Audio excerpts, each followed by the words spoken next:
Chilling here with my neighbor and former Bloomfield Township police officer, Buzz Arterburn. Buzz, how are you doing today? Very good, thank you. Now, premises of this is you were a former police officer. What made you want to join the force, and what made you want to join to help people?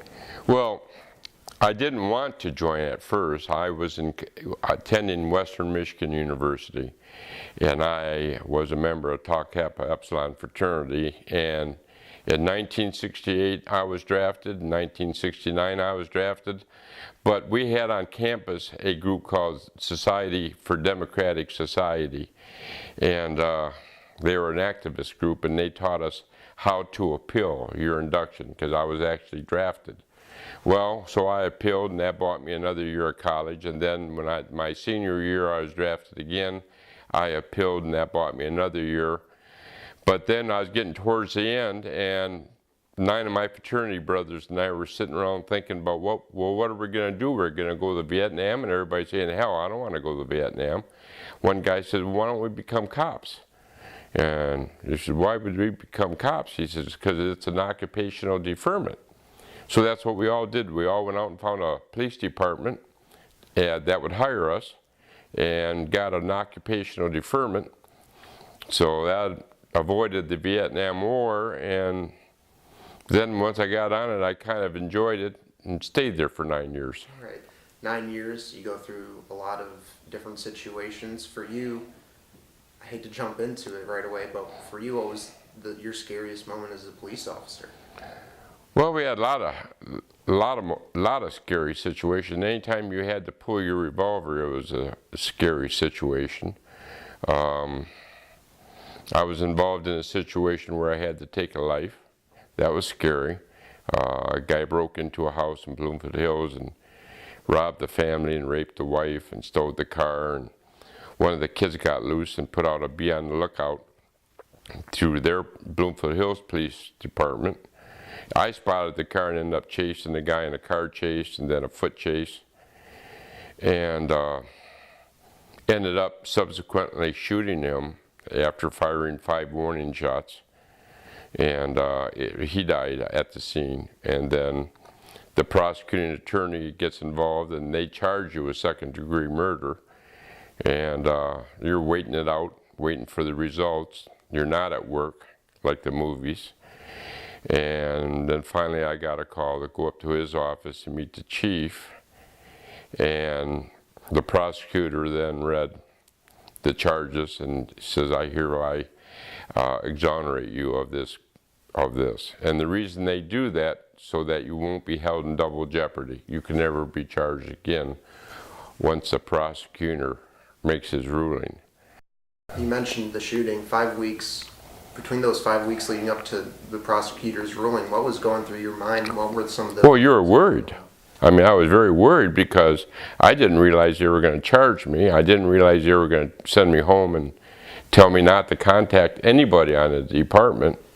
And so if he had ruled that it hadn't been justifiable, I could have been charged with murder, and which is not a good feeling. So you're just sitting home waiting in anticipation of the results. Right. And that's nerve-wracking. Right. And as a police officer, there's also very rewarding times during your service. What for you was the most rewarding experience during your time? Well, I arrived at a traffic accident about 2 o'clock in the morning, and a young kid was yelling that his girlfriend was dead, and I gave her mouth-to-mouth resuscitation, and I was able to revive her because she was dead. I did not have a pulse or anything, so that was extremely rewarding. Then there's other small things that are rewarding. You know, you help people. I helped Gordie Howe once. He was locked out of his car in a shopping center. So I used a coat hanger and got him into his car. No big deal, but it was rewarding. It was a small reward, you know, because you never know. You just never knew when you went on the road. And we always rode one-man cars. We didn't ride with a partner. And so that was you know, a type of rewarding situation. Now, after 9 years, you decide to no longer become a police officer, make the transition into another workforce. What for you was the most difficult part in that, or why did you decide to leave? Well, for one thing, police officers are not the most highly paid people in the world.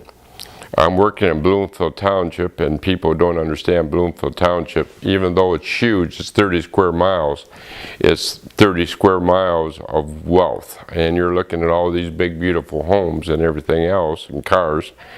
And I thought I'd never acquire something like that, being a police officer. I had a friend of mine by the name of Frank Longo, who was a retired FBI agent who had a private investigating company doing corporate investigation. And he asked me if I wanted to buy his company. Well, I said, well, I left the police department, and I said, I'll try it for a year, because I told you I wanted to make more money. And